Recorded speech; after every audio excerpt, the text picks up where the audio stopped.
Desde las primeras horas de la Segunda Guerra Mundial, Adolf Hitler entendió que su sueño de expandir el Tercer Reich hacia el este no podría realizarse sin un combustible vital, el petróleo.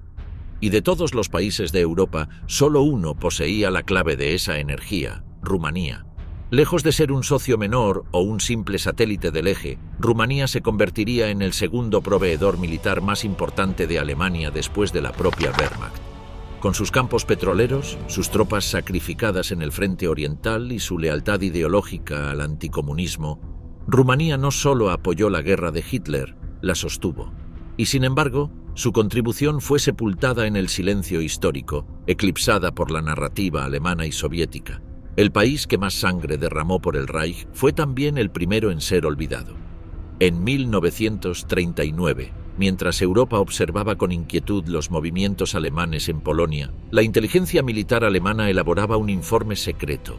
Si Rumanía caía bajo influencia soviética o británica, la guerra sería insostenible para el Reich. Alemania producía menos del 10% del petróleo que necesitaba para su maquinaria bélica.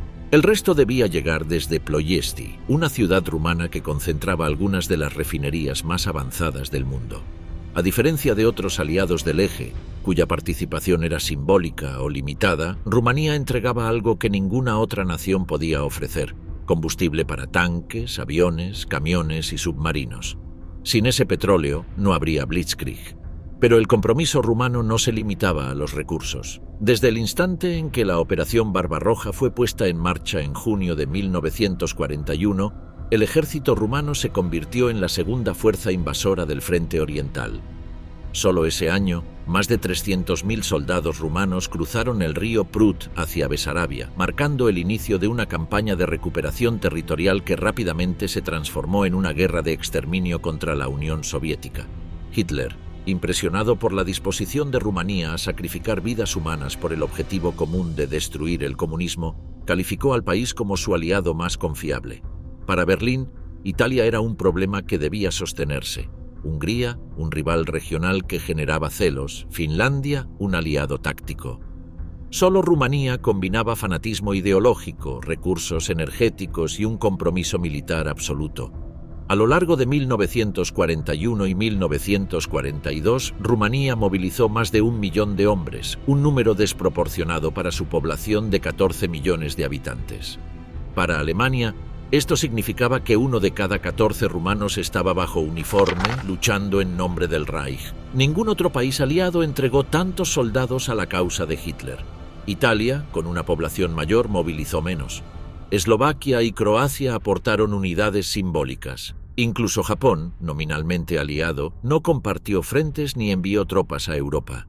Rumanía, en cambio, se convirtió en la columna vertebral del esfuerzo del eje en el flanco sur soviético. La importancia estratégica de Rumanía se reveló con brutal claridad durante los bombardeos aliados sobre Ploiesti. En agosto de 1943, más de 170 bombarderos estadounidenses atacaron las refinerías rumanas conocidas como el corazón petrolero del Reich. El ataque, denominado Operación Tidal Wave, fue uno de los más costosos de toda la guerra para la aviación estadounidense. Los rumanos, operando baterías antiaéreas y cazas suministrados por Alemania, defendieron su territorio con una ferocidad inusual.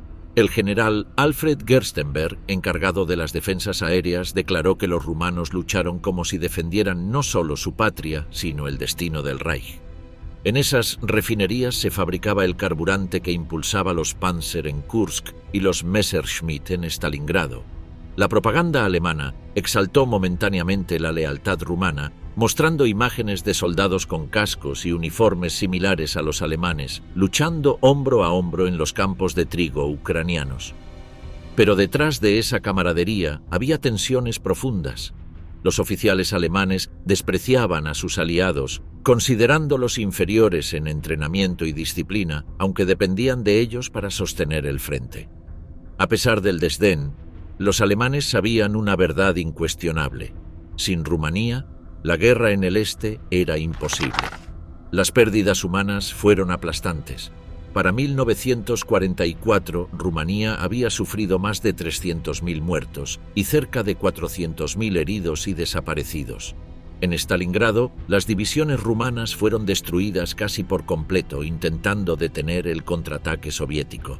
Esos soldados luchaban no por ambición imperial alemana, sino por promesas de Hitler de proteger la integridad territorial rumana frente a la amenaza soviética. El propio Antonescu, líder del Estado rumano, afirmaba que Rumanía no luchaba por Hitler, sino por su propio destino histórico. La participación rumana no puede explicarse únicamente por la presión alemana. Existía un profundo componente ideológico basado en el anticomunismo y el sueño de una gran Rumanía unificada. Desde el final de la Primera Guerra Mundial, el país había ganado territorios a expensas de sus vecinos, pero nunca se sintió seguro.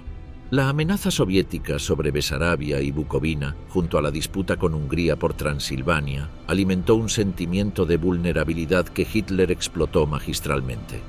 Para los líderes rumanos, unirse al Reich no era un acto de subordinación, sino una alianza de conveniencia para preservar la nación. Sin embargo, este sacrificio colosal no se tradujo en reconocimiento. Al terminar la guerra, la narrativa dominante fue la de Alemania y la Unión Soviética. Rumanía fue presentada como un actor secundario que cambió de bando por oportunismo. Los aliados occidentales ignoraron deliberadamente el aporte rumano al esfuerzo bélico alemán, mientras que el régimen comunista impuesto por Moscú después de 1945 reescribió completamente la historia, transformando a Rumanía de aliado del Reich en víctima del fascismo. Los cementerios militares de Rusia, Ucrania y Moldavia están llenos de cruces con nombres rumanos. En Sebastopol, Odessa y Stalingrado, los restos de cientos de miles de soldados permanecen enterrados lejos de su patria. Murieron por un imperio extranjero que nunca los consideró iguales, pero cuya victoria dependió de su sacrificio. En la historia de la Segunda Guerra Mundial, Rumanía no fue un peón, fue el pilar oculto que sostuvo la guerra de Hitler en el este, y cuando ese pilar se quebró, el Reich comenzó a derrumbarse. El nacimiento de la Gran Rumanía tras la Primera Guerra Mundial. La derrota de los imperios centrales en 1918 abrió una fractura geopolítica en Europa del Este que transformó a Rumanía de un reino periférico a una potencia regional inesperada. La caída simultánea del Imperio ruso, del Imperio austrohúngaro y del Imperio otomano dejó un inmenso vacío de poder. En ese vacío, las élites políticas rumanas vieron una oportunidad histórica: unificar bajo una sola corona a todos los territorios habitados por rumanos étnicos. En cuestión de meses, el mapa se rediseñó por la fuerza de asambleas nacionales, plebiscitos regionales y tratado tras tratado que extendieron las fronteras rumanas en todas direcciones. De un país pequeño y fragmentado, Rumanía emergió tras la guerra como la llamada Gran Rumanía, el estado más grande de su historia moderna. En 1916, Rumanía había ingresado en la Primera Guerra Mundial del lado de la Entente, buscando recuperar Transilvania, una región de mayoría rumana que pertenecía al Imperio austrohúngaro. La apuesta fue arriesgada. El ejército austro-alemán invadió rápidamente Valaquia y Bucarest cayó bajo ocupación. La corte rumana huyó a Iasi y pareció que el reino padecería el mismo destino que Serbia. Pero con el colapso del frente oriental y la retirada de Rusia tras la revolución bolchevique, la posición rumana quedó suspendida entre el desastre y la supervivencia. Pese a la derrota momentánea, el triunfo final de la Entente convirtió a Rumanía en vencedora por tratado, no por batalla. El 27 de marzo de 1918, el Consejo Nacional de Besarabia votó a favor de la unión con Rumanía. Era una región de enorme valor estratégico, situada entre el Dniester y el Prut, que había pertenecido al Imperio ruso desde principios del siglo XIX. Para los nacionalistas rumanos, Besarabia no era un territorio extranjero, sino una tierra robada. El colapso del Imperio zarista ofreció la oportunidad de reincorporarla. La decisión del Consejo, aunque impulsada por políticos rumanos y respaldada por tropas del ejército real, se presentó como un acto de autodeterminación. Fue el primer paso concreto hacia la construcción de la Gran Rumanía. El segundo acontecimiento llegó tras la disolución del Imperio austrohúngaro. El 28 de noviembre de 1918, la Asamblea Nacional de Bucovina, reunida en Chernivtsi, proclamó la unión con Rumanía. Mensajes de campesinos, gremios y representantes de la Iglesia Ortodoxa fueron leídos ante la Asamblea para legitimar la anexión. La región, situada en la frontera septentrional, poseía una mezcla étnica compleja: rumanos, ucranianos, judíos, alemanes y polacos. Su incorporación puso de relieve un dilema central del nuevo Estado. Aunque la idea fundacional era la unificación de todos los rumanos, el país resultante tenía una población profundamente diversa. El momento culminante llegó el 1 de diciembre de 1918, cuando la Asamblea de Alba Iulia, en Transilvania, proclamó la unión con el Reino de Rumanía. La declaración fue celebrada con discursos nacionalistas, bendiciones religiosas y una multitud de delegados que afirmaban representar la voluntad del pueblo transilvano. La región, con importantes recursos minerales, industriales y agrícolas, se convirtió en el corazón económico de la nueva Rumanía. Con Transilvania, el país duplicó su tamaño y aumentó su población de 7 a 15 millones de habitantes. Fue una transformación radical. En menos de un año, Rumanía se había expandido más que en cualquier otro periodo de su historia. El Tratado de Trianón, firmado en 1920, legitimó internacionalmente las nuevas fronteras rumanas. Hungría fue despojada de más de 2/3 de su territorio, perdiendo Transilvania a favor de Rumanía. Las potencias vencedoras, en especial Francia, apoyaron explícitamente el fortalecimiento del Estado rumano para contener el avance del bolchevismo en Europa del Este. Desde la perspectiva francesa, Rumanía sería un muro anticomunista y un aliado estratégico en la región del Danubio. Esa visión geopolítica otorgó a los líderes rumanos un respaldo diplomático que consolidó sus aspiraciones territoriales. Sin embargo, la creación de la Gran Rumanía trajo consigo un desafío monumental. Más del 28% de la población no era rumana. En Transilvania, los húngaros constituían una poderosa minoría que conservaba gran parte de la propiedad y los derechos sobre la tierra. En Besarabia habitaban grandes comunidades rusas y ucranianas. En Bucovina había una fuerte presencia judía y alemana. El nuevo Estado se presentaba como una patria nacional rumana, pero en la práctica era un mosaico étnico. La Constitución de 1923 intentó establecer un modelo de centralización administrativa y homogeneización cultural, lo que generó tensiones crecientes entre el gobierno de Bucarest y las periferias. El Estado rumano trató de legitimar su expansión con una política de romanización, otorgando privilegios a los rumanos étnicos frente a las minorías. Las escuelas, los tribunales y las instituciones públicas debían funcionar exclusivamente en rumano. Se implementaron reformas agrarias que redistribuyeron tierras de húngaros y alemanes hacia campesinos rumanos. Estas políticas alimentaron resentimientos profundos, especialmente en Transilvania, donde la población húngara consideraba la nueva administración como una ocupación. El nacionalismo rumano, en lugar de consolidar una identidad unificada, intensificó los conflictos internos. Al mismo tiempo, la expansión territorial trajo consigo un proceso de modernización. Nuevos ferrocarriles conectaron el Mar Negro con los Cárpatos. Bucarest se transformó en un centro diplomático y militar de gran importancia. Francia y Gran Bretaña enviaron misiones económicas para asegurar el acceso a los recursos agrícolas y minerales del país. El ejército rumano se convirtió en una de las fuerzas más grandes de Europa, aunque su equipamiento seguía siendo obsoleto. La imagen internacional de Rumanía pasó de ser la de un reino agrario a la de una potencia emergente del sudeste europeo. Pero con el crecimiento surgieron amenazas. La Unión Soviética nunca aceptó la pérdida de Besarabia y comenzó a promover movimientos clandestinos para desestabilizar la región. Hungría consideró el Tratado de Trianón como un acto de mutilación nacional y juró recuperar Transilvania. Bulgaria exigió la devolución del sur de Dobruja. La Gran Rumanía estaba rodeada de enemigos que esperaban el momento oportuno para modificar las fronteras nuevamente. Lo que había nacido de la oportunidad histórica tras la guerra ahora se mantenía únicamente por el equilibrio diplomático y la fuerza militar.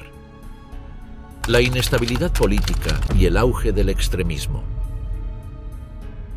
Tras el final de la Primera Guerra Mundial y la proclamación de la Gran Rumanía, el país experimentó una expansión territorial sin precedentes, pero esa victoria geopolítica no trajo estabilidad.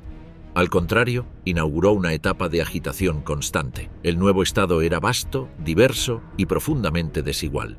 La administración central en Bucarest intentaba gobernar regiones recién anexadas con leyes y estructuras importadas del viejo reino, mientras las minorías étnicas resistían activamente la romanización. Los gobiernos se sucedían uno tras otro, cada uno más débil que el anterior.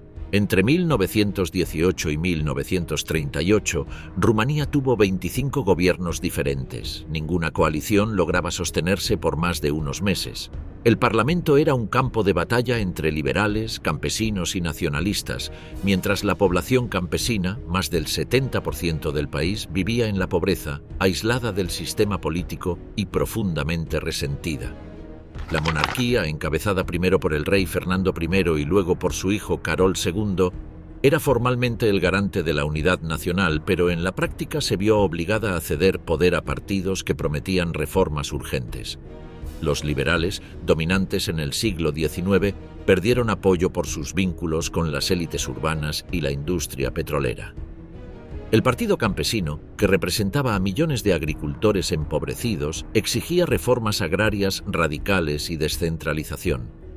Cada intento de reforma chocaba con la resistencia de las minorías húngaras, judías y alemanas, generando disputas que paralizaban el Estado. Las huelgas se multiplicaron.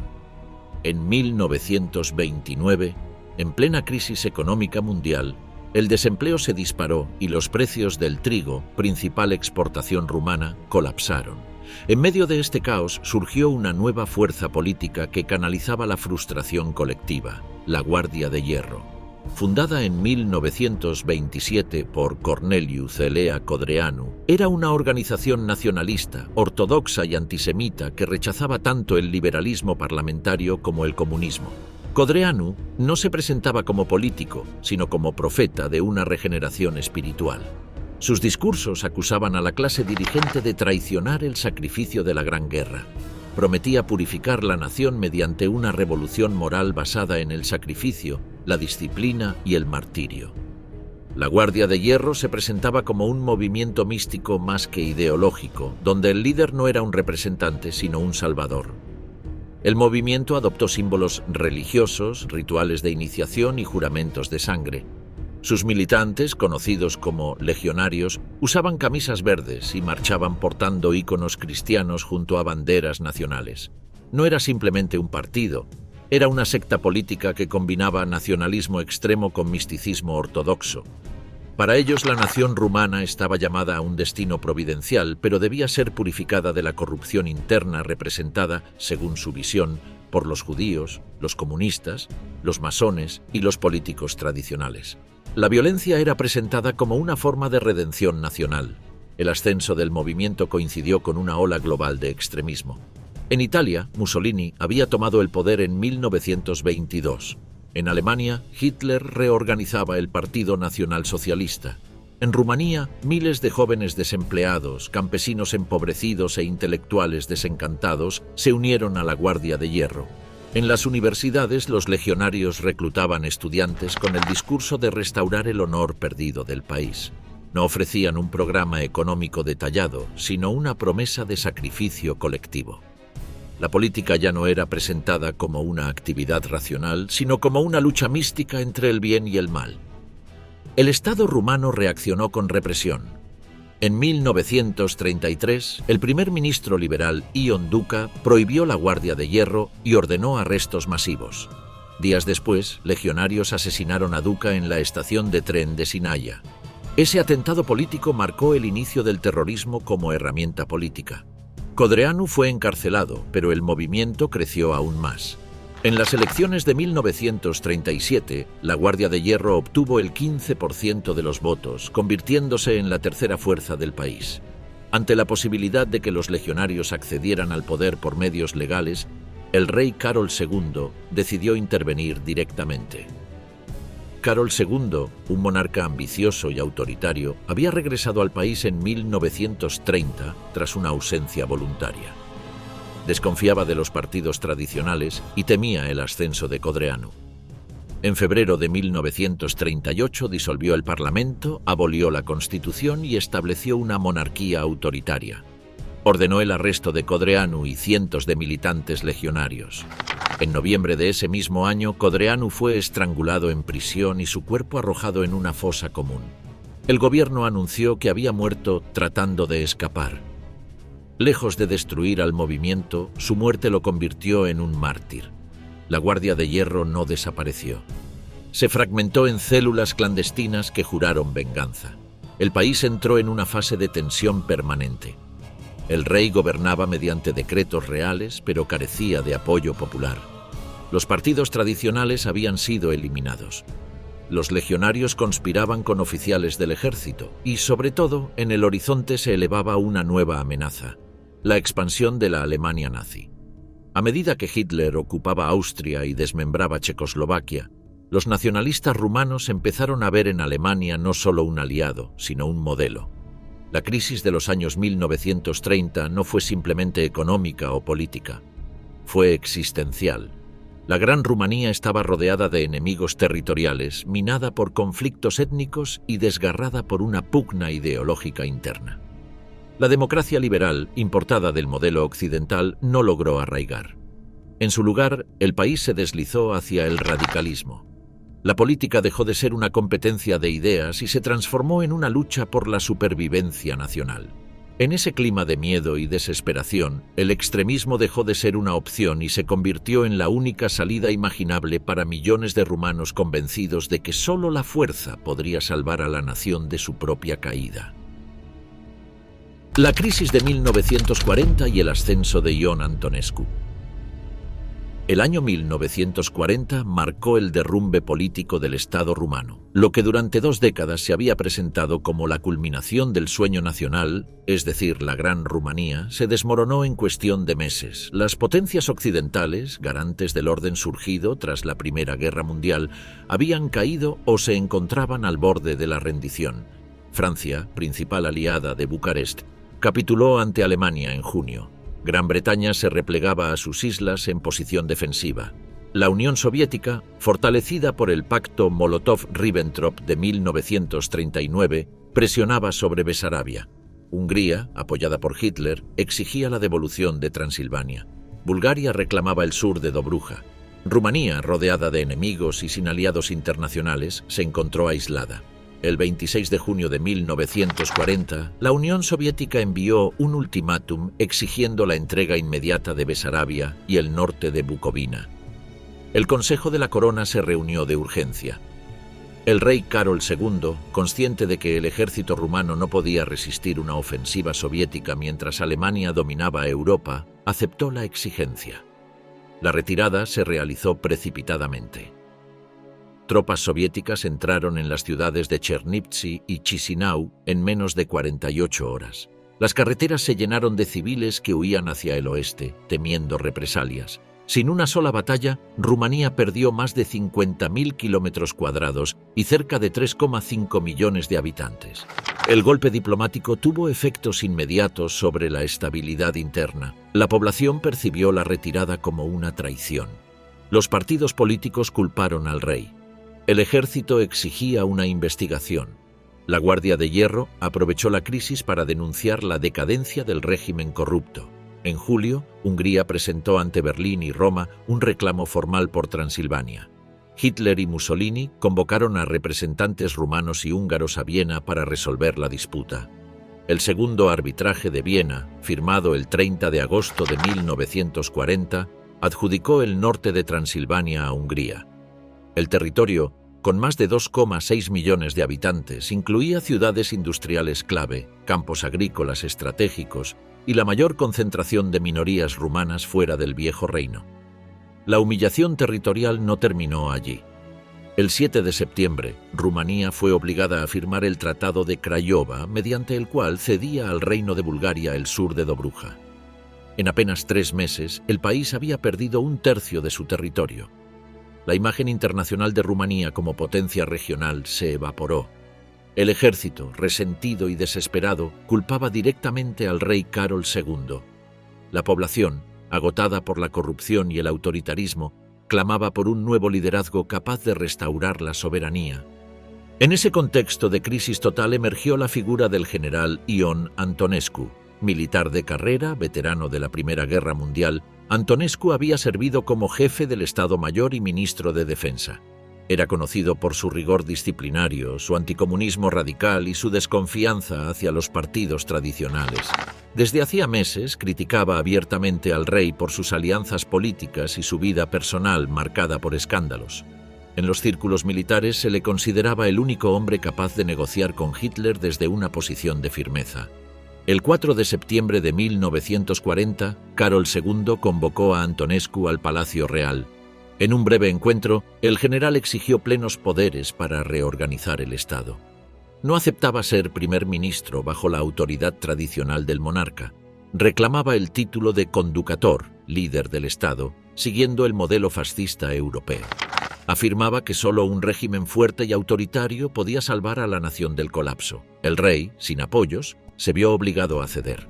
Firmó el decreto que otorgaba poderes extraordinarios a Antonescu, pero la presión no se detuvo allí. La Guardia de Hierro, encabezada por Oria Sima tras la muerte de Codreanu, reclamaba venganza contra el rey por la represión de 1938. Los legionarios exigían la restauración de sus derechos políticos y la participación directa en el nuevo gobierno. Antonescu, consciente de que necesitaba una base civil de apoyo, aceptó negociar con ellos.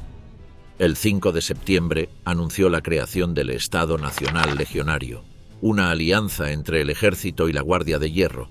El rey Carol II fue obligado a abdicar en favor de su hijo de 19 años, Miguel I, quien asumió el trono como figura simbólica sin poder real.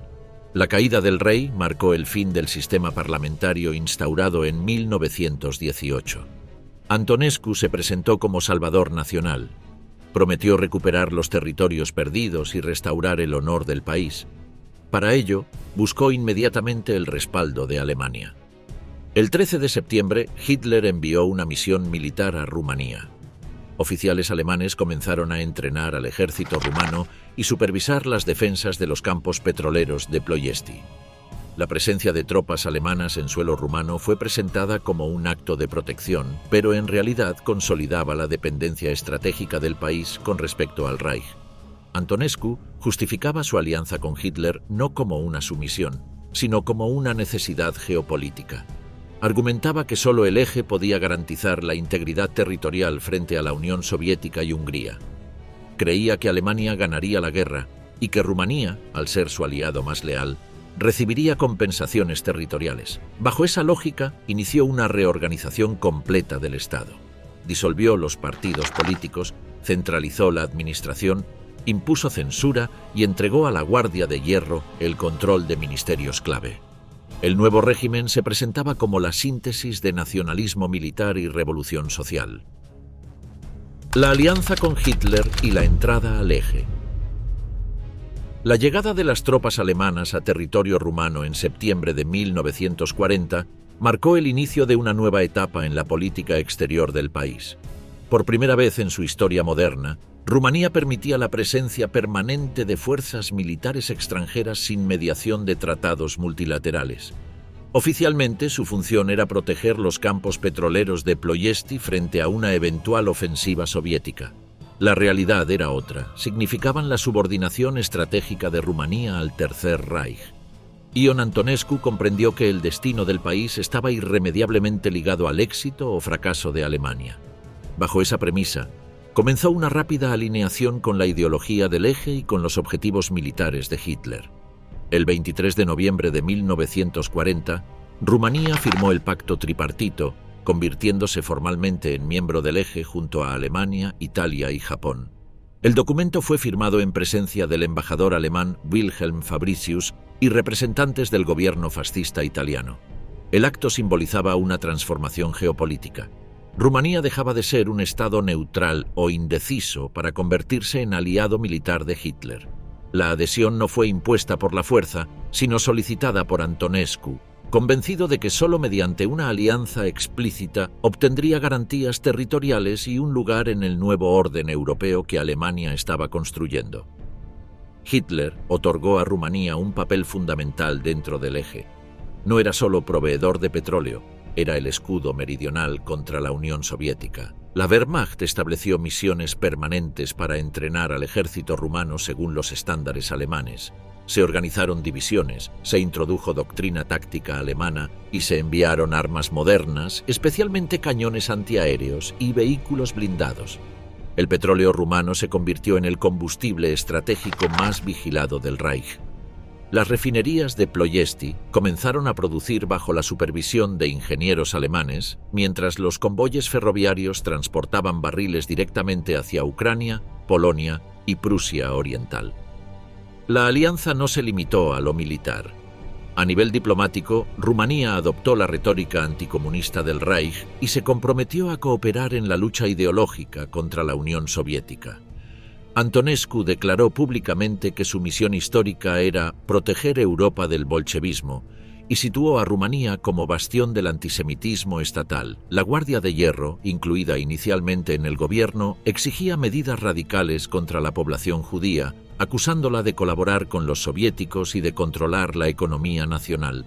Se promulgaron leyes de exclusión, se confiscaron propiedades y se limitaron los derechos civiles de más de 700.000 judíos rumanos.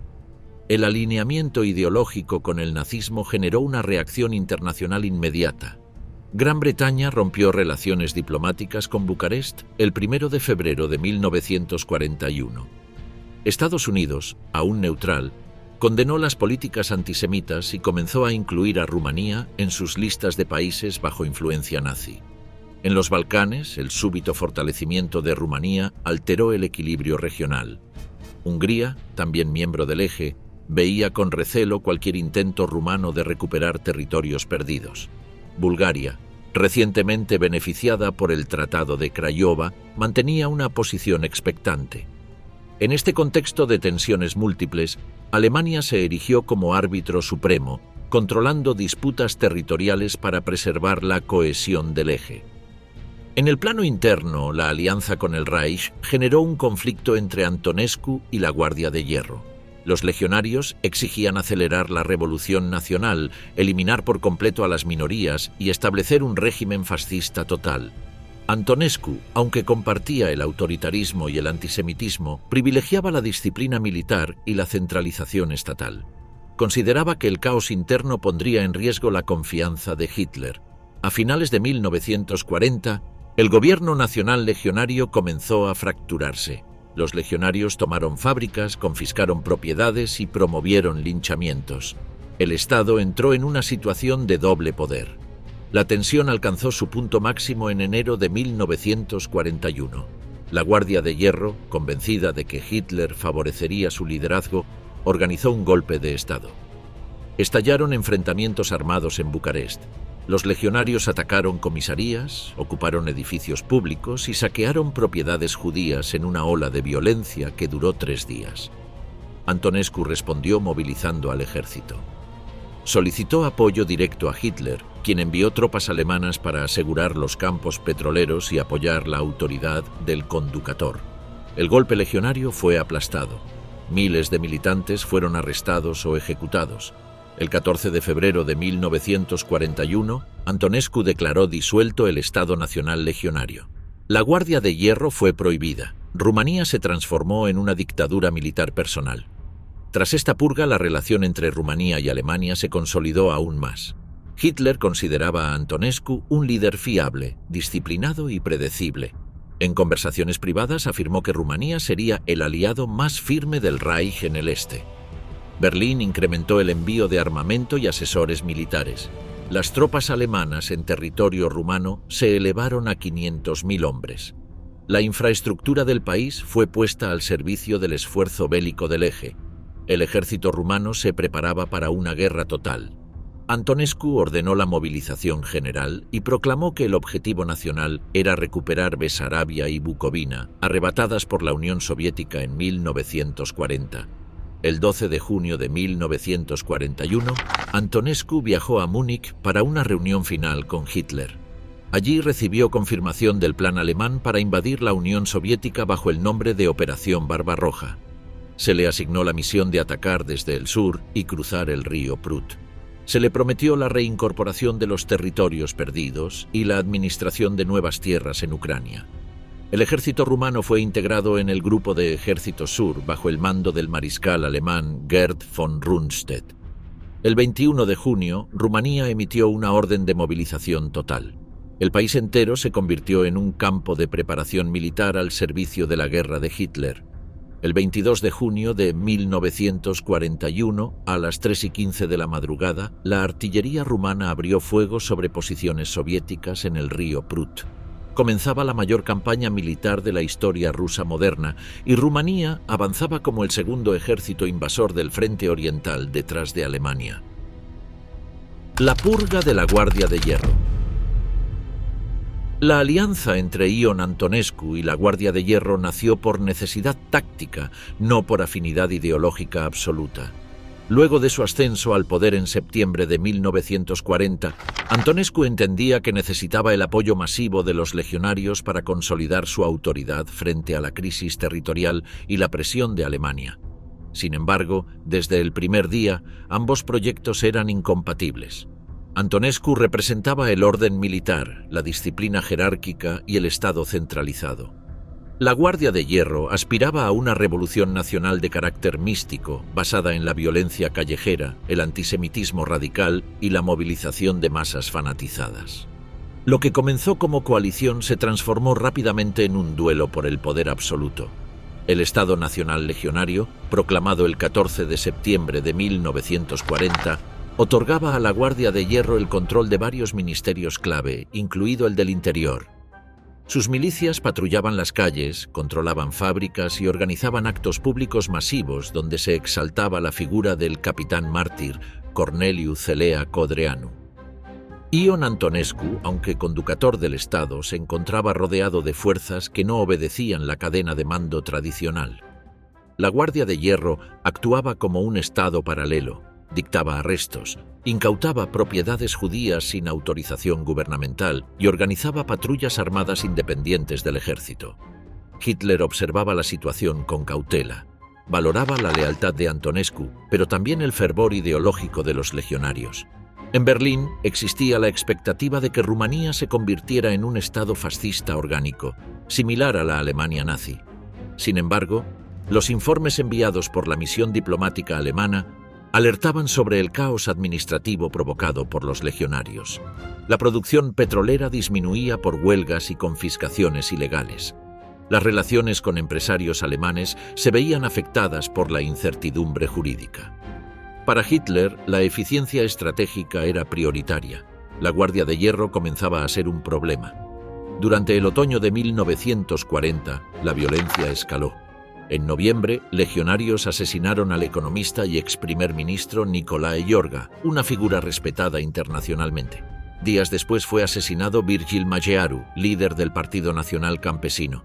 La ola de atentados estremeció a la clase dirigente. Antonescu ordenó detener a los autores, pero la Guardia de Hierro respondió ocupando edificios públicos y exigiendo la amnistía total de los militantes. La relación entre los dos poderes se volvió insostenible. El punto de quiebre llegó en enero de 1941. La Guardia de Hierro, convencida de que Alemania respaldaría un gobierno plenamente fascista, organizó una insurrección armada. El 21 de enero estalló un levantamiento en Bucarest. Legionarios ocuparon comisarías, bloquearon carreteras y llamaron a la población a levantarse contra Antonescu. El Ministerio del Interior, controlado por ellos, emitió comunicados proclamando el inicio de la Segunda Revolución Nacional. Durante 3 días, las calles de la capital se convirtieron en escenario de saqueos y ejecuciones. Propiedades judías fueron incendiadas. En el matadero de la ciudad, legionarios asesinaron a decenas de civiles en un acto de terror ritual. Antonescu reaccionó con determinación. Convocó al Estado Mayor, declaró el estado de sitio e informó directamente a Hitler que Rumanía estaba al borde del colapso. El Führer tomó una decisión estratégica: apoyaría a Antonescu. El Reich no podía permitir que el segundo proveedor de petróleo cayera en una guerra civil. El 23 de enero, unidades de la Wehrmacht estacionadas en el país se desplegaron alrededor de Ploiesti y Bucarest, protegiendo instalaciones estratégicas y asegurando al conductor que Alemania no interferiría para salvar a los legionarios. El ejército rumano lanzó una ofensiva interna. Tanques Renault FT y tropas motorizadas avanzaron sobre los puntos ocupados. Las milicias legionarias, mal organizadas y sin apoyo logístico, fueron derrotadas en menos de 72 horas. El 24 de enero, Antonescu anunció por radio que el orden había sido restablecido. El rey Miguel primero firmó un decreto que disolvía el Estado Nacional Legionario. Oria Sima y los principales líderes legionarios huyeron hacia Alemania, donde fueron recibidos pero excluidos del poder político real. Miles de militantes fueron arrestados, algunos fueron ejecutados sin juicio, otros desaparecieron en prisiones secretas. El régimen de Antonescu emergió fortalecido. Alemania lo reconoció como el único jefe del Estado rumano. Hitler le otorgó el título de líder del Estado rumano y aliado del Reich. A partir de ese momento, Rumanía se convirtió en una dictadura militar directa, sin intermediarios ideológicos. Antonescu instauró el Estado del Conductor, basado en el modelo del Führerprinzip alemán, pero con control absoluto del ejército y la administración civil. La purga de la Guardia de Hierro no significó el fin del fascismo en Rumanía. Significó su institucionalización bajo mando militar. Las políticas antisemitas se reforzaron. Se mantuvo la ideología nacionalista y el alineamiento total con el eje, pero el componente revolucionario y místico del movimiento legionario fue eliminado. La obediencia al Reich se convirtió en la doctrina oficial del Estado. El aparato gubernamental fue reorganizado para la guerra total. El ejército rumano inició maniobras conjuntas con la Wehrmacht. El país entero se preparaba para la campaña que Hitler consideraba decisiva, la invasión de la Unión Soviética. Ion Antonescu, sin rivales internos, asumió que el destino de su régimen se definiría no en el Parlamento ni en las calles de Bucarest, sino en los campos de batalla del Este. La seguridad de su poder dependía del éxito militar junto a Hitler y del compromiso total de Rumanía con la guerra contra el bolchevismo. En los cuarteles generales del ejército rumano se emitieron órdenes para movilizar 3 ejércitos completos. En las estaciones ferroviarias, los trenes comenzaron a transportar tropas hacia la frontera con la Unión Soviética, donde aguardaban las divisiones del Grupo de Ejércitos Sur.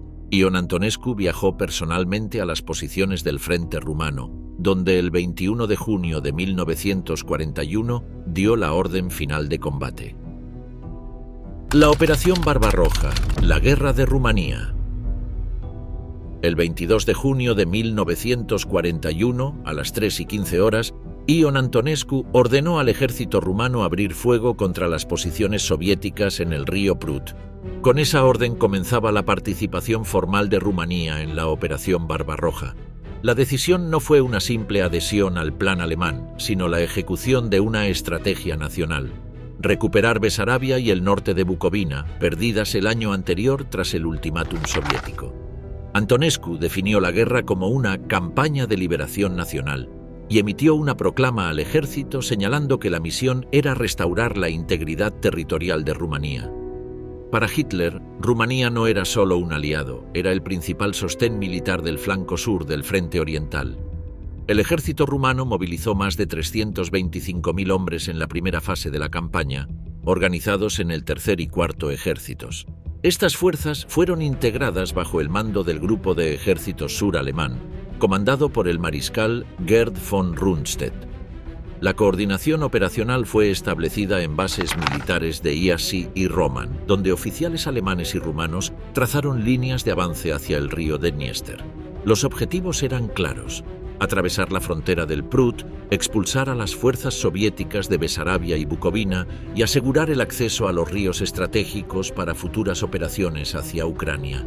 La ofensiva se inició con un intenso bombardeo de artillería, seguido por ataques aéreos contra aeródromos soviéticos. Las tropas del Ejército Rojo, sorprendidas por la magnitud del ataque, se replegaron de forma desordenada. Las divisiones rumanas de montaña avanzaron en los Cárpatos orientales, mientras las unidades de infantería atravesaban los terrenos pantanosos del Prut. El mando soviético, desconcertado por la velocidad del avance, emitió órdenes contradictorias que contribuyeron al colapso inicial del frente.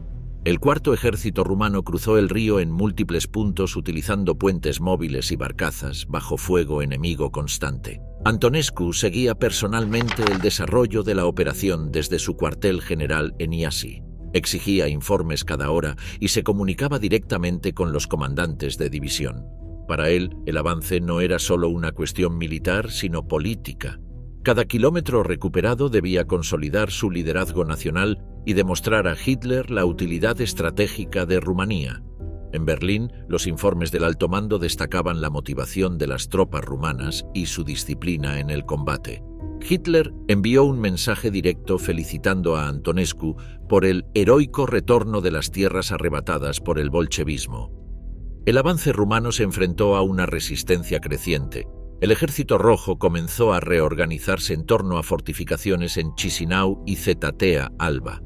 Las unidades soviéticas, apoyadas por tanques T-26 y artillería pesada, lanzaron contraataques que ralentizaron la ofensiva. Las divisiones rumanas sufrieron bajas significativas, especialmente en los combates por los cruces del Dniester. Sin embargo, la coordinación con la Luftwaffe permitió neutralizar posiciones defensivas mediante bombardeos tácticos. Para finales de junio, Besarabia se encontraba casi completamente bajo control rumano. El 5 de julio, Antonescu ordenó el cruce del río Dniester, adentrándose en territorio de la Unión Soviética más allá de las fronteras reclamadas. Esta decisión marcó el punto en el que la guerra rumana dejó de ser exclusivamente territorial para integrarse plenamente en el proyecto militar alemán. El objetivo inmediato era asegurar puentes estratégicos hacia Nikolaev y Odessa, lo que permitiría a la Wehrmacht avanzar hacia el Donetsk y el Cáucaso.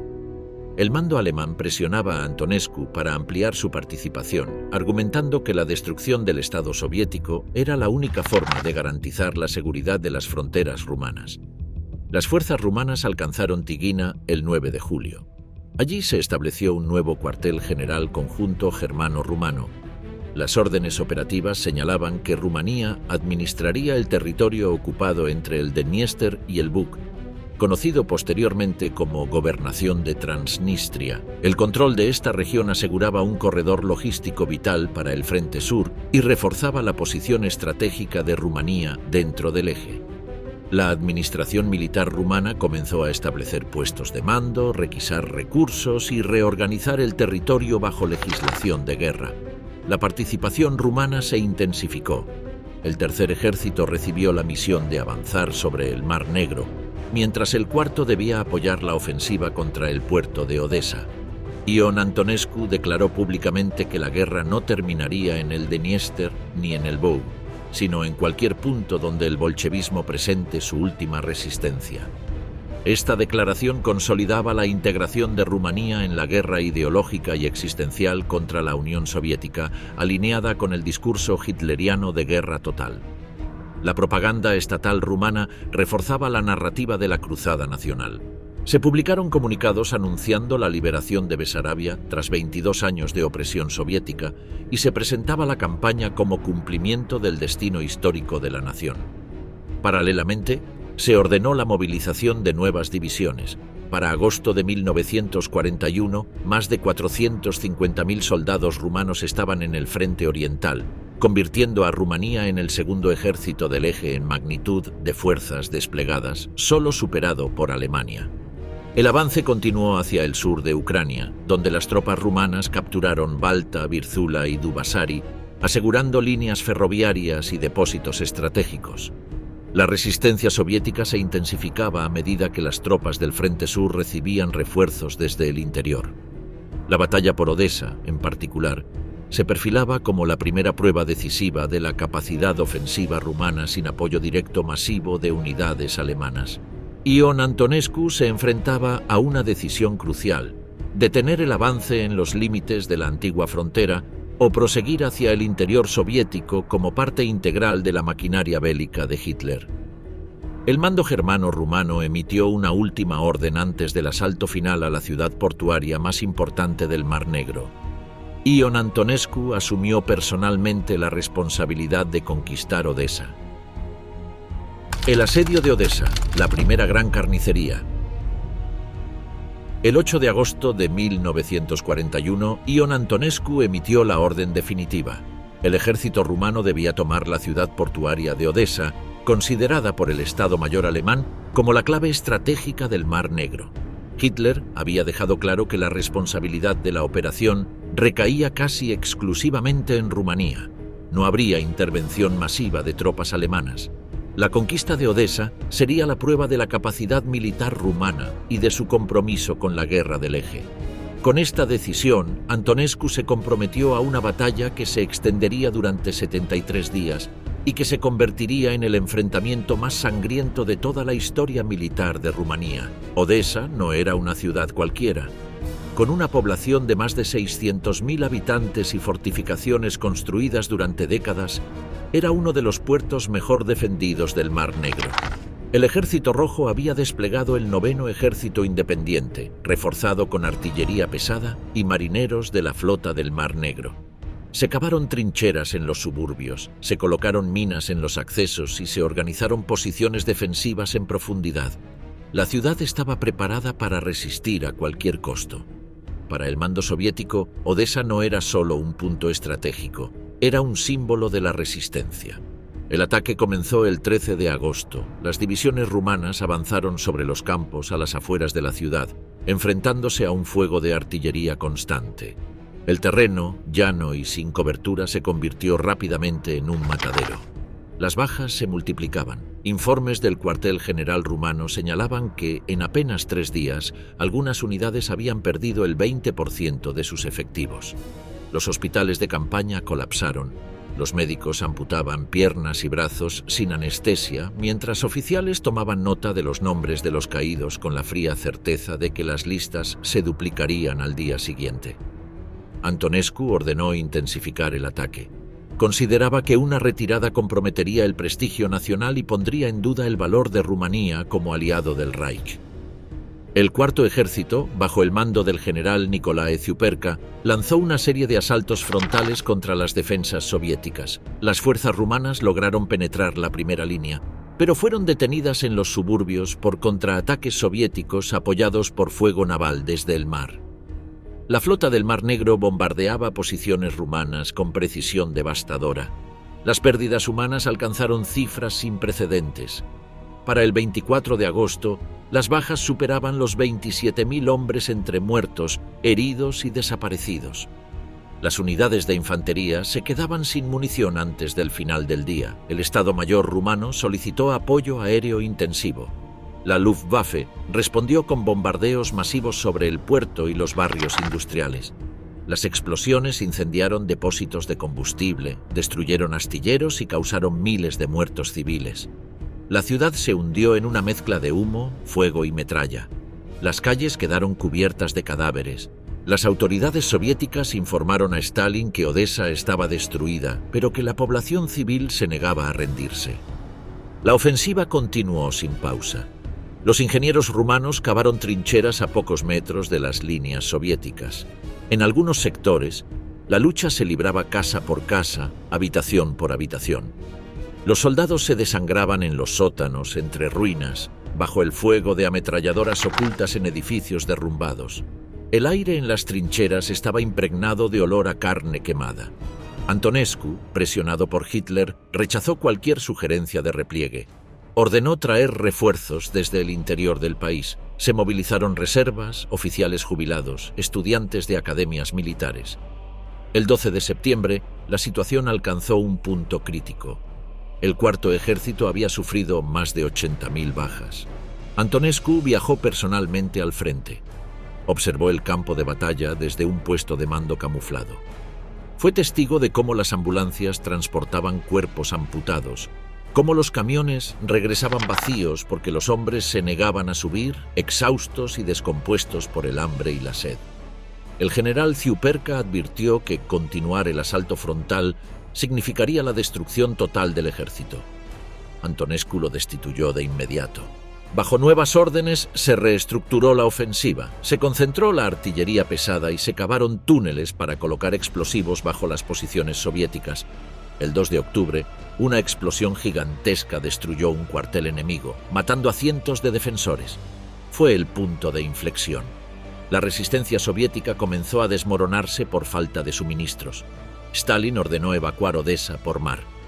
Durante la noche del 15 de octubre, la ciudad fue abandonada en secreto por las tropas soviéticas. La evacuación fue cubierta por fuego naval, mientras los últimos defensores dejaban minas y trampas explosivas en su retirada. El 16 de octubre, las primeras unidades rumanas entraron en Odesa.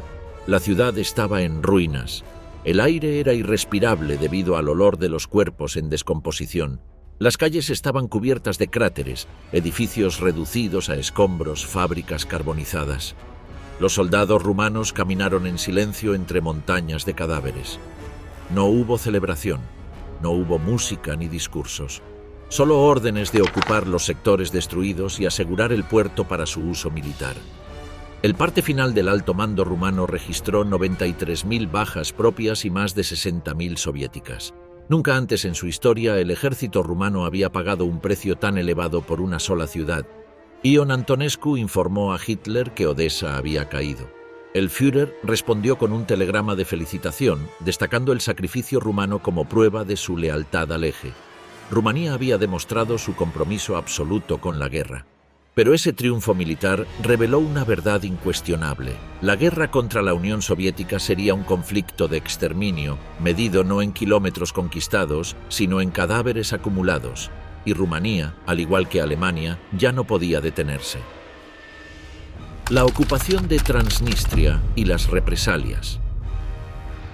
Tras la caída de Odesa, el gobierno rumano asumió la administración de un vasto territorio entre los ríos Dniester y Bug, conocido como Transnistria.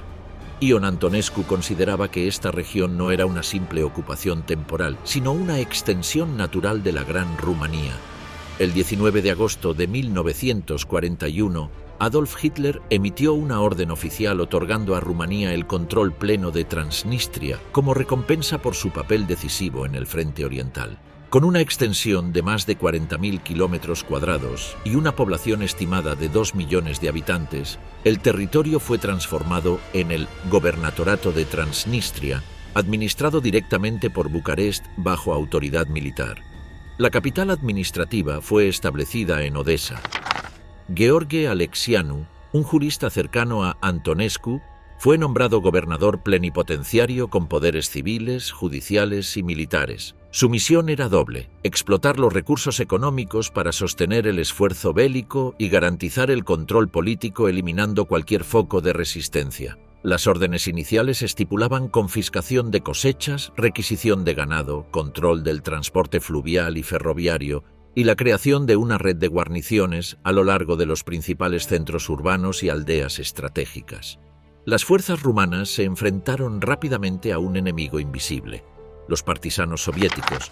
La NKVD, antes de evacuar la región, había dejado grupos clandestinos encargados de organizar sabotajes, destruir puentes y atacar convoyes. La resistencia civil también se activó. Mujeres y ancianos escondían combatientes en sótanos y cuevas, mientras circulaban panfletos que llamaban a no cooperar con los ocupantes y a provocar incendios en almacenes militares. Para el Estado rumano, cualquier acto de sabotaje era considerado terrorismo. Se establecieron tribunales militares sumarios con autoridad para ejecutar sin apelación. El impacto humano de la ocupación fue inmediato. Miles de judíos de Besarabia y Bucovina fueron deportados a Transnistria como parte de la política de limpieza étnica implementada por el gobierno rumano. Las columnas de deportados cruzaron el río Dniester en pleno invierno, sin abrigo ni alimentos adecuados. Las autoridades rumanas crearon campos de concentración improvisados en pueblos abandonados sin infraestructura sanitaria. En algunos sectores, la mortalidad diaria alcanzó el 10% de la población del campo. Los registros del Estado Mayor rumano documentan que entre octubre de 1941 y marzo de 1942 murieron más de 70.000 personas por inanición, frío o enfermedades. Ion Antonescu defendió ante el Consejo de Ministros estas medidas como un acto de guerra preventiva contra el bolchevismo racial. Argumentaba que la población judía había colaborado con el Ejército Rojo y debía ser eliminada del espacio nacional rumano. Sin embargo, varios oficiales del ejército cuestionaron la brutalidad de las medidas y advirtieron sobre el riesgo de exacerbar la resistencia local. El general Constantin Vasiliu fue uno de los pocos en sugerir la moderación, pero su informe fue ignorado. Antonescu insistía en que la seguridad del frente interno era prioritaria para el éxito de la campaña oriental. La represalia se convirtió en la principal herramienta de gobierno en Transnistria. Por cada ataque partisano, se ejecutaba a civiles sospechosos de colaboración. En el distrito de Berezovka, se fusiló a 200 personas tras el sabotaje de un puente. En Golta se quemaron aldeas enteras como castigo colectivo. Las órdenes de operaciones internas establecían que la severidad es la única garantía contra la subversión comunista.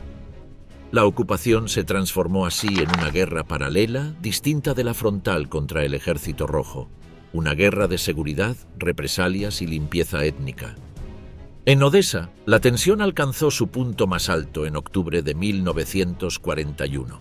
El 22 de ese mes, una explosión destruyó el cuartel del Estado Mayor rumano instalado en el antiguo edificio de la NKVD. Murieron 67 oficiales rumanos y alemanes, incluyendo al comandante de la guarnición. La investigación concluyó que se trató de una bomba colocada bajo el edificio antes de la retirada soviética. Antonescu reaccionó con una orden inmediata de represalia. Por cada oficial muerto, se debía ejecutar a 200 civiles. En las siguientes 48 horas, miles de personas fueron reunidas en almacenes militares, fusiladas o colgadas en plazas públicas. Se emplearon cargas explosivas para destruir edificios llenos de prisioneros. La masacre de Odessa quedó registrada como uno de los episodios más sangrientos perpetrados por fuerzas del Eje en el frente oriental. La represión no detuvo la resistencia, por el contrario la incrementó. Los partisanos intensificaron los ataques. Se sabotearon líneas ferroviarias en Tiraspol. En el distrito de Ananiev, un convoy de suministros fue emboscado y sus soldados ejecutados. El ejército rumano respondió con operaciones de cerco, quemando bosques y aldeas. La población quedó atrapada entre la guerrilla y el ejército de ocupación. A pesar de los esfuerzos por estabilizar la región, los informes enviados a Bucarest señalaban que la administración era insostenible a largo plazo sin apoyo militar alemán permanente. La política de ocupación se extendió más allá del control territorial. Se implementó un sistema de trabajo forzoso. Miles de prisioneros fueron enviados a reparar carreteras, construir fortificaciones y excavar trincheras destinadas a futuras operaciones. La producción agrícola fue desviada casi en su totalidad al frente oriental. El hambre comenzó a extenderse entre la población local. En documentos internos, el Ministerio de Economía rumano advertía que mantener el control de Transnistria implicaba un costo logístico superior a sus beneficios. Pero el valor simbólico y político superaba cualquier cálculo pragmático. Antonescu consideraba la ocupación como la base de una nueva expansión rumana en el este. Planeaba repoblar la región con colonos rumanos y convertir Odessa en un gran puerto del Mar Negro bajo control rumano. Imaginaba una línea defensiva permanente sobre el río Bug, pero estas ambiciones se construían sobre un territorio que ardía. El invierno de 1942 agravó la situación. Las carreteras se congelaron, los suministros disminuyeron y las bajas por enfermedades se multiplicaron. Los hospitales de campaña quedaron desbordados. En algunos sectores, las unidades rumanas perdían más hombres por tifus y neumonía que por fuego enemigo.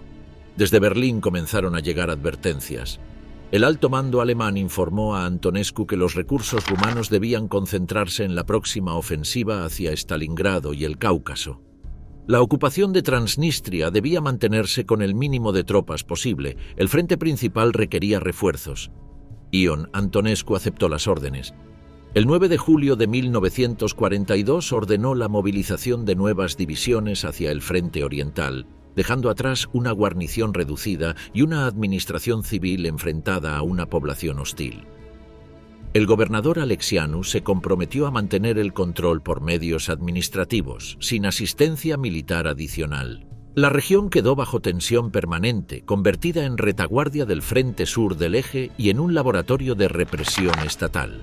El territorio, concebido como parte de la futura expansión nacional rumana, se transformó en un espacio de resistencia, enfermedad y muerte, mientras las divisiones rumanas avanzaban hacia los campos de batalla del Don y del Volga. La campaña de Crimea y el asedio de Sebastopol. La península de Crimea representaba un objetivo geoestratégico fundamental para el mando alemán. Controlarla significaba asegurar el flanco sur del avance hacia el Cáucaso, eliminar la presencia de la flota del Mar Negro soviética y acceder a posiciones que dominaban por completo el Mar Negro.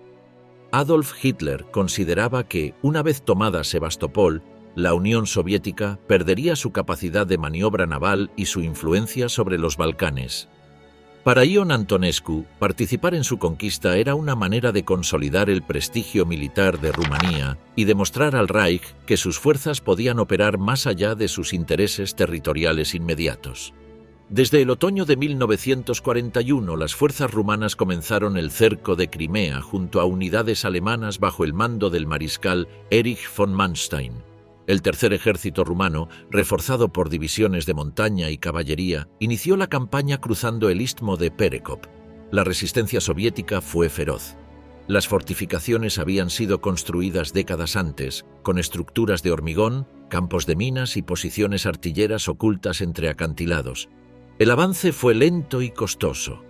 Las divisiones rumanas de montaña, acostumbradas a operar en los Cárpatos, fueron desplegadas en terreno escarpado, enfrentándose a temperaturas gélidas y fuego constante desde posiciones elevadas. Manstein, consciente de la importancia simbólica y estratégica de la operación, otorgó a las tropas rumanas sectores completos del frente. Confiaba en su capacidad ofensiva y en su determinación probada en Odesa. Sin embargo, la falta de armamento pesado y de apoyo logístico adecuado comenzó a pasar factura. Los soldados rumanos avanzaban con rifles obsoletos y morteros de corto alcance, enfrentándose a fortificaciones soviéticas protegidas por cañones navales y artillería de largo alcance. Para compensar estas carencias, Antonescu ordenó la movilización de unidades adicionales y solicitó apoyo directo de Hitler para equipamiento moderno. El invierno de 1941 fue brutal. Las trincheras se congelaron. Las enfermedades se propagaron entre los soldados, las municiones escaseaban. Manstein insistió en que el objetivo debía mantenerse. Sebastopol debía caer antes de que comenzara la campaña de verano de 1942. La ciudad, fortificada en 3 anillos defensivos, poseía arsenales subterráneos, túneles blindados y posiciones artilleras construidas en la roca. Se convirtió en uno de los puntos defensivos más formidables de toda la guerra. En abril de 1942 comenzó la ofensiva final, denominada Operación Storfang. La preparación artillera incluyó el uso del cañón Dora, un arma ferroviaria de 800 milímetros considerada la más grande jamás construida. Cada proyectil pesaba 7 toneladas y podía penetrar metros de hormigón. El estruendo de su disparo sacudía el suelo a kilómetros de distancia. Rumanía, sin acceso directo a esa artillería colosal, proporcionó la infantería que avanzaría tras los bombardeos. Las divisiones rumanas de montaña atacaron desde el sur, escalando acantilados bajo fuego soviético. La defensa soviética fue encarnizada. Las tropas del mariscal Petrov luchaban en túneles, búnkers y trincheras que formaban una estructura defensiva escalonada. Cada posición que las fuerzas rumanas lograban capturar era inmediatamente atacada por contraofensivas. El terreno se convirtió en un campo de ruinas, cubierto de cuerpos y cráteres. Las unidades rumanas infligían bajas al enemigo, pero las sufrían en igual o mayor proporción. El desgaste alcanzó niveles alarmantes. Informes del alto mando rumano señalaban que algunas divisiones habían perdido más del 50% de sus efectivos tras 2 semanas de combate. Ion Antonescu envió órdenes directas para mantener las posiciones a cualquier costo. Consideraba que una retirada sería interpretada por Hitler como señal de debilidad nacional. Las tropas rumanas, exhaustas, continuaron el avance. En algunos sectores combatían cuerpo a cuerpo, utilizando granadas de mano y bayonetas en galerías subterráneas.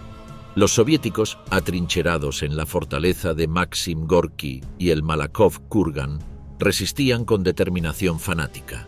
La Luftwaffe realizó más de 20.000 salidas de bombardeo durante la campaña, descargando toneladas de explosivos. La ciudad se convirtió en un mar de fuego. En junio, las líneas soviéticas comenzaron a colapsar. Las reservas se agotaban. La falta de suministros se hizo crítica. Manstein ordenó el ataque final. Las tropas rumanas del primer cuerpo de ejército de montaña avanzaron hacia el norte de la ciudad, mientras divisiones alemanas rodeaban los últimos enclaves. La artillería pesada destruyó las últimas posiciones defensivas. El 29 de junio, las tropas rumanas izaron su bandera junto a la alemana en el monte Sapun. Sebastopol había caído. La resistencia soviética terminó oficialmente el 4 de julio de 1942 tras los últimos combates en la península de Chersoneso. El parte final del alto mando del eje registró la captura de más de 100.000 prisioneros soviéticos. Crimea entera quedó bajo control germano-rumano. Ion Antonescu proclamó que Rumanía había demostrado su capacidad como potencia militar europea. Sin embargo, el precio fue devastador. Las fuerzas rumanas sufrieron más de 24.000 muertos y decenas de miles de heridos en la campaña. Muchas divisiones quedaron operativamente destruidas. Las bajas fueron tan elevadas que varios batallones debieron fusionarse para mantenerse en combate. La victoria en Sebastopol consolidó temporalmente el prestigio de Antonescu ante Hitler. Manstein elogió públicamente el desempeño rumano, destacando la disciplina de sus unidades de montaña. Pero en los informes internos alemanes se señalaba un problema recurrente: la escasez de armamento moderno y la necesidad constante de apoyo alemán. Las tropas rumanas habían demostrado valentía, pero dependían de la logística del Reich para sostener operaciones prolongadas. Aún así, el camino hacia el Cáucaso quedaba abierto. Hitler convocó a Antonescu a su cuartel general en Rastenburg. Le informó que la próxima fase de la guerra requería un esfuerzo aún mayor. El objetivo no era ya solo recuperar territorios perdidos o asegurar Crimea. Había que destruir completamente la capacidad industrial soviética y apoderarse de los campos petrolíferos del Cáucaso. Para ello, Rumanía debía movilizar todos sus recursos humanos disponibles. En Bucarest, el Ministerio de Defensa emitió una nueva orden de movilización general. En Sebastopol, mientras los últimos prisioneros soviéticos eran conducidos hacia campos improvisados, las unidades rumanas recibían nuevas coordenadas para desplazarse hacia el norte, rumbo a los márgenes del río Don, donde comenzaba a gestarse la batalla más decisiva de toda la guerra para el eje. El punto culminante: la expansión del compromiso rumano. A comienzos de 1942, Rumanía ya no era un socio marginal con obligaciones limitadas. Se había transformado en el segundo pilar militar del eje en el este. La determinación de Ion Antonescu de vincular el destino nacional al éxito alemán se tradujo en una política de movilizaciones masivas, transferencias continuas de tropas hacia el frente y una reconfiguración total de la economía y la administración para sostener la guerra. Ese año marcó el momento en el que el compromiso rumano dejó de ser episódico para convertirse en estructura permanente. Una nación reorganizada en función del esfuerzo bélico en el Don, el Donetsk y el Cáucaso. La expansión del compromiso rumano tenía varias aristas: militar, logística, política y económica. En lo militar, las autoridades de Bucarest emprendieron la movilización de cientos de miles de hombres. Nuevas divisiones de infantería, brigadas de caballería mecanizada y unidades de montaña fueron formadas con prisas en los campos de entrenamiento. Los cuarteles se llenaron de conscriptos jóvenes y de veteranos que volvían de las depresiones de 1940 a 1941. Las academias militares adelantaron graduaciones. Oficiales jóvenes fueron catapultados a mandos de regimiento sin la experiencia habitual. La formación acelerada, unida a la carencia de material moderno, condicionó desde el inicio la capacidad operativa de estas tropas. En el plano logístico, Rumanía fue vaciada para llenar los tanques alemanes. Las locomotoras humeantes transportaban petróleo desde Ploiesti hacia el oeste y hacia el sur. Vagones cargados con municiones, alimentos y repuestos viajaban día y noche. El ferrocarril se convirtió en la arteria vital del esfuerzo. En torno a él se organizó la economía nacional. Las industrias textiles y metalúrgicas fueron reconvertidas para producir uniformes, piezas y vituallas. Las empresas agrícolas sufrieron requisiciones y controles estatales que priorizaban el envío de cereales al frente. El Ministerio de Economía publicó órdenes de racionamiento que afectaron a la población civil: pan racionado, restricciones de combustible y límites de transporte. La vida civil fue subordinada al calendario militar. Políticamente, la expansión del compromiso reforzó la figura de Antonescu y erosionó aún más cualquier vestigio de pluralismo. El aparato estatal pasó a ser un instrumento de guerra total. Censura reforzada, control estricto de prensa y propaganda omnipresente que glorificaba el sacrificio. El Parlamento no existía como foro real de debate. Las decisiones de movilización y requisición se tomaban en despachos del conductor. Antonescu, en sus discursos oficiales, vinculó la supervivencia de la nación a la necesidad de persistir hasta la victoria final contra el bolchevismo. Cualquier disenso fue etiquetado como traición. La integración operativa con Alemania se profundizó. Oficiales de la Wehrmacht ocuparon puestos de enlace en los cuarteles rumanos.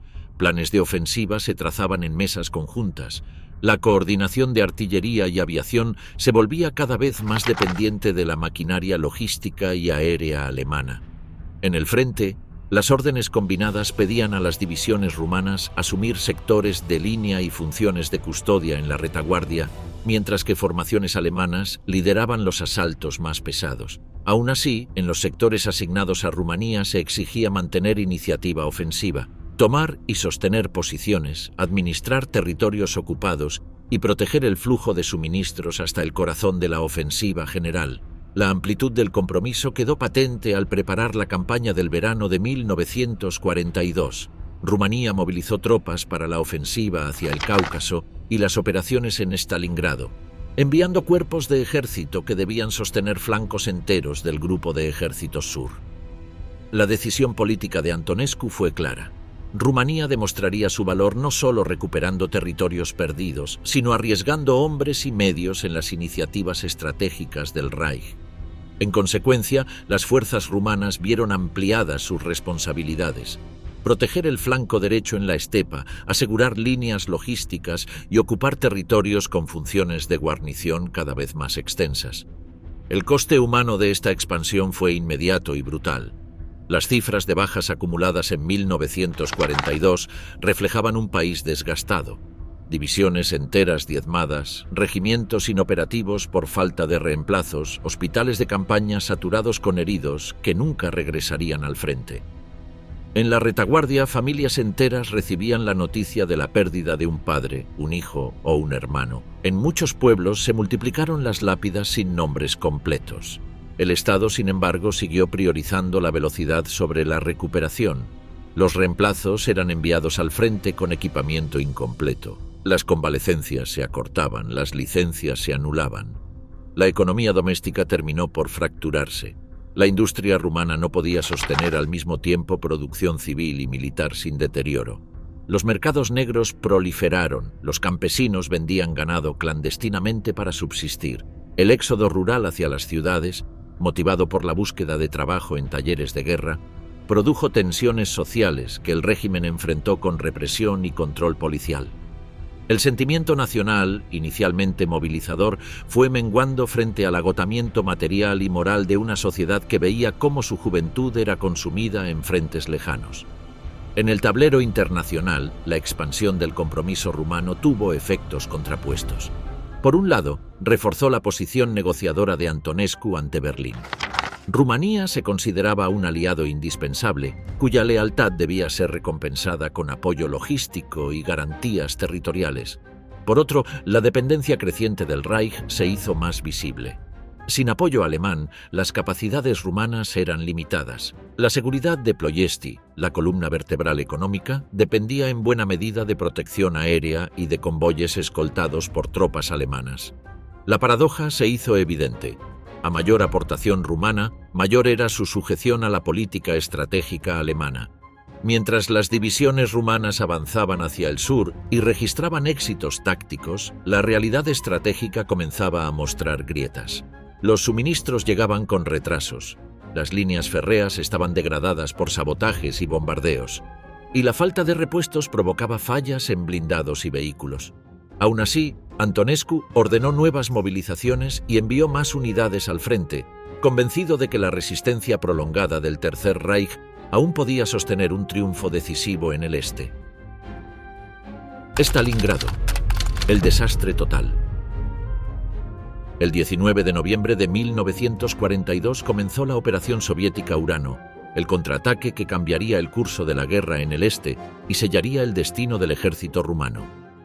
Mientras el sexto ejército alemán combatía dentro de Stalingrado, calle por calle, el alto mando soviético lanzó dos grandes ofensivas envolventes contra los flancos, sostenidos casi exclusivamente por tropas rumanas. El tercer ejército rumano, desplegado al norte del Volga, y el cuarto ejército rumano, posicionado al sur, carecían de armamento antitanque moderno, transportes mecanizados y apoyo aéreo suficiente.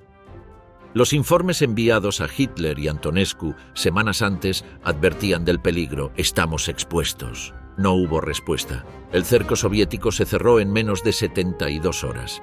El ataque inicial fue ejecutado por los frentes de Rokossovski y Yeryomenko, apoyados por más de 800 tanques T-34. Las divisiones rumanas resistieron con artillería ligera y cañones anticarro de 37 milímetros incapaces de penetrar el blindaje soviético. Las posiciones cedieron rápidamente. En el norte, la sexta división rumana fue arrollada. En el sur, la 20ª división se desintegró en medio del fuego. Las comunicaciones colapsaron. El alto mando rumano reportó que el frente se había evaporado. Para el 22 de noviembre de 1942, las puntas de lanza soviéticas se encontraron en Kalach, cerrando el cerco sobre 300.000 soldados del eje, incluidos más de 150.000 rumanos. Desde Bucarest, Antonescu insistió en mantener las posiciones. Consideraba que una retirada significaba abandonar la alianza con Hitler. Sin embargo, el desastre era irreversible. Las divisiones rumanas que no quedaron atrapadas trataron de abrirse paso, pero fueron aisladas en bolsillos que fueron siendo destruidos uno a uno. El primer cuerpo de ejército rumano resistió en el río Chir, con bajas superiores al 60%. La quinta división, rodeada cerca de Raspopinskaya, luchó durante 3 días sin suministros antes de ser aniquilada. La magnitud del colapso fue sin precedentes en la historia militar rumana. En menos de 2 semanas, el tercer ejército dejó de existir como fuerza operativa. De sus 228.000 hombres iniciales, apenas 12.000 lograron escapar del cerco. El cuarto ejército sufrió una suerte similar. De 75.000 efectivos, más de la mitad fueron muertos o capturados. La cifra total de soldados rumanos hechos prisioneros superó los 110.000. Las condiciones de cautiverio fueron brutales. Solo unos 8.000 volverían vivos tras el final de la guerra. Las fuerzas alemanas, incapaces de romper el cerco, quedaron atrapadas en Stalingrado. Hitler prohibió cualquier intento de retirada. Ordenó que el sexto ejército resistiera hasta el último cartucho. Los rumanos no eran parte del núcleo sitiado, pero sus restos combatían en los márgenes del cerco o eran enviados a posiciones improvisadas, mal equipados, para frenar la marea soviética. El ejército rumano, al borde del colapso, no pudo reconstituirse antes del siguiente ciclo de ofensivas. Para el mando rumano, Stalingrado no fue solo una derrota militar. Fue el momento en que se quebró la ilusión estratégica de que el eje podía vencer a la Unión Soviética. La moral nacional se desplomó. Los hospitales de campaña se llenaron de soldados mutilados, con escasa atención médica. Las familias comenzaron a recibir telegramas anunciando la muerte o desaparición de padres, esposos e hijos. La magnitud de la catástrofe hizo evidente que la guerra había dejado de ser una campaña de reconquista y se había convertido en un callejón sin salida. Ion Antonescu ordenó un informe detallado al Estado Mayor. El documento, presentado en enero de 1943, concluía que el ejército rumano no estaba en condiciones de sostener el frente sin apoyo material masivo del Reich. En Berlín, Hitler exigió mayor compromiso. Ignoró las pérdidas sufridas y pidió nuevas divisiones. Rumanía, sin reservas estratégicas, se vio obligada a movilizar a sus últimas clases de conscriptos. El desastre de Stalingrado marcó el punto culminante del compromiso rumano. A partir de ese momento, la guerra ya no se libraría para expandir fronteras, sino para evitar la destrucción total del Estado. El derrumbe del régimen de Antonescu. La derrota en Stalingrado provocó un colapso estructural en el régimen de Ion Antonescu. Por primera vez desde 1941, la guerra dejó de percibirse en Bucarest como una empresa nacional de expansión y comenzó a asumirse como una amenaza directa a la supervivencia del Estado.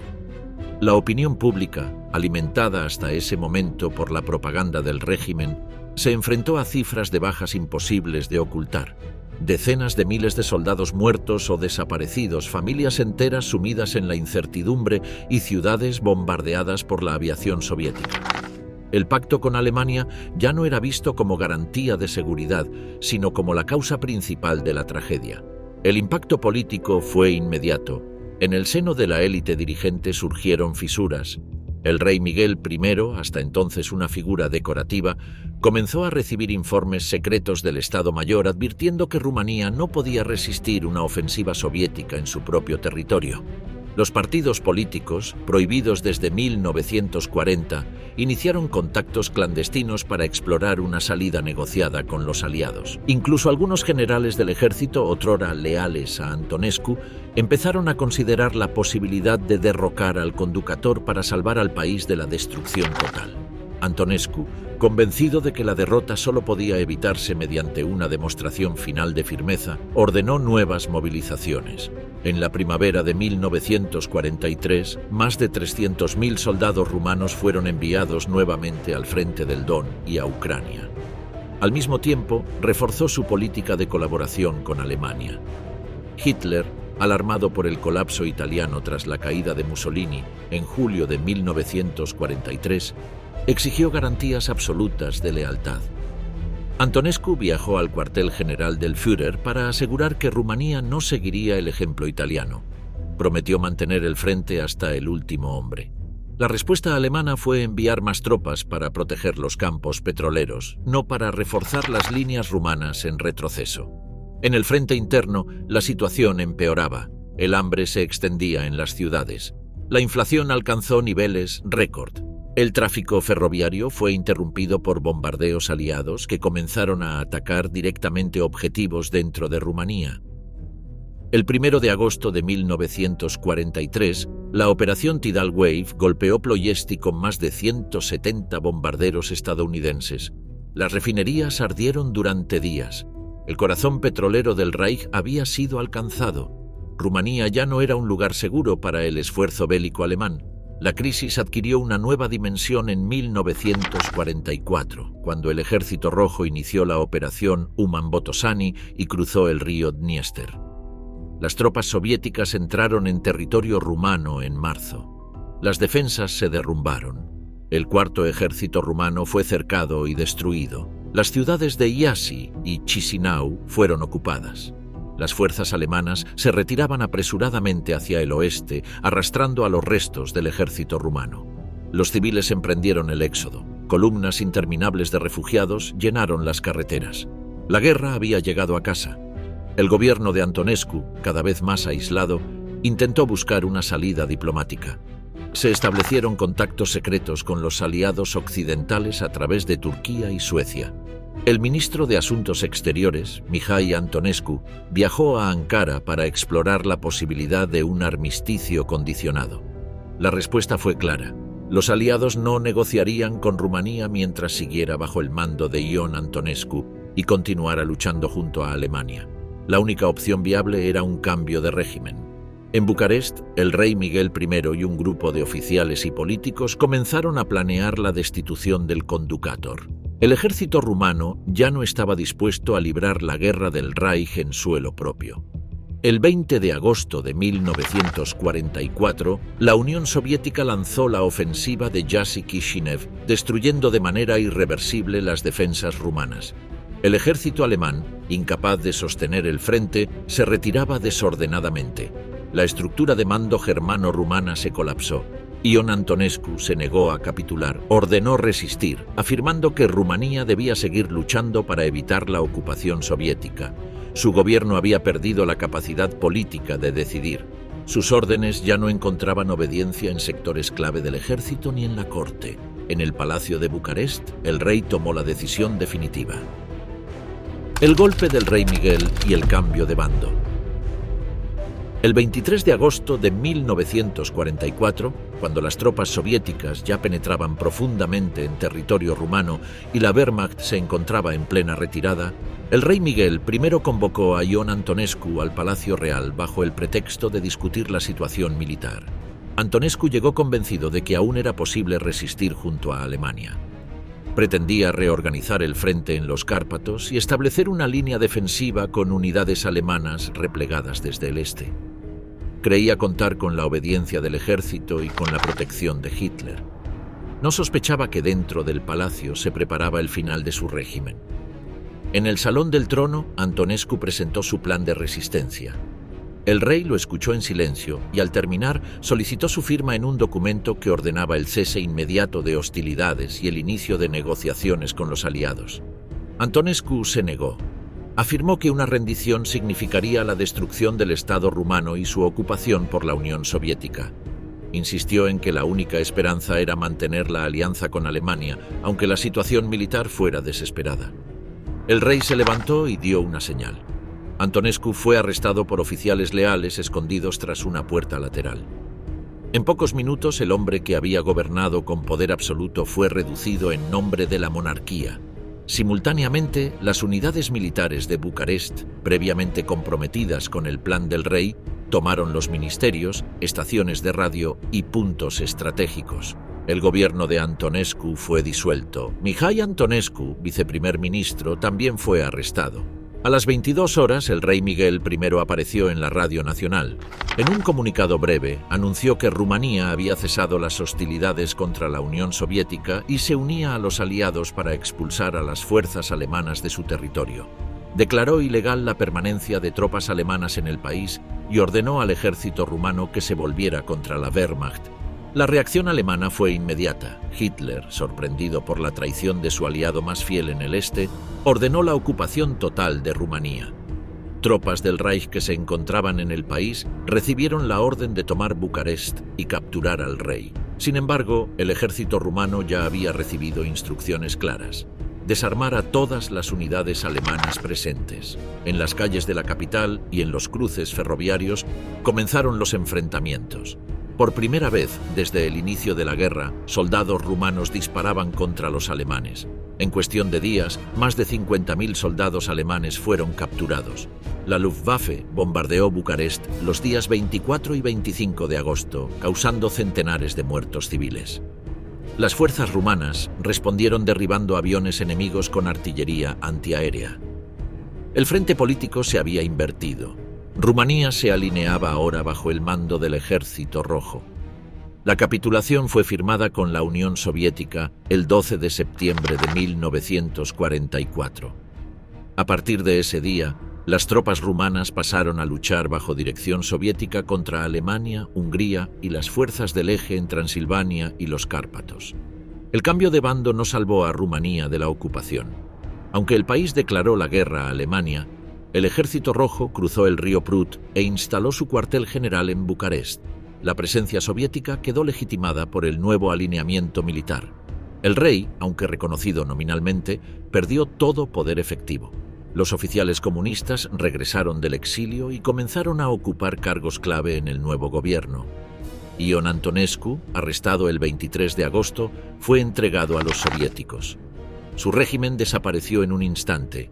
La alianza con el Reich, que había definido la política exterior de Rumanía durante 4 años, quedó enterrada.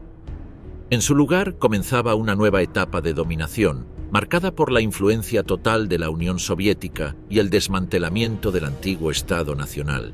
El ejército rumano, reorganizado bajo mando soviético, inició de inmediato operaciones contra sus antiguos aliados en el frente oriental, poniendo el último clavo en el ataúd de una estrategia fallida que había muerto desde hace tiempo, cuando el Tercer Reich intentó la osadía de conquistar la vastedad del territorio soviético.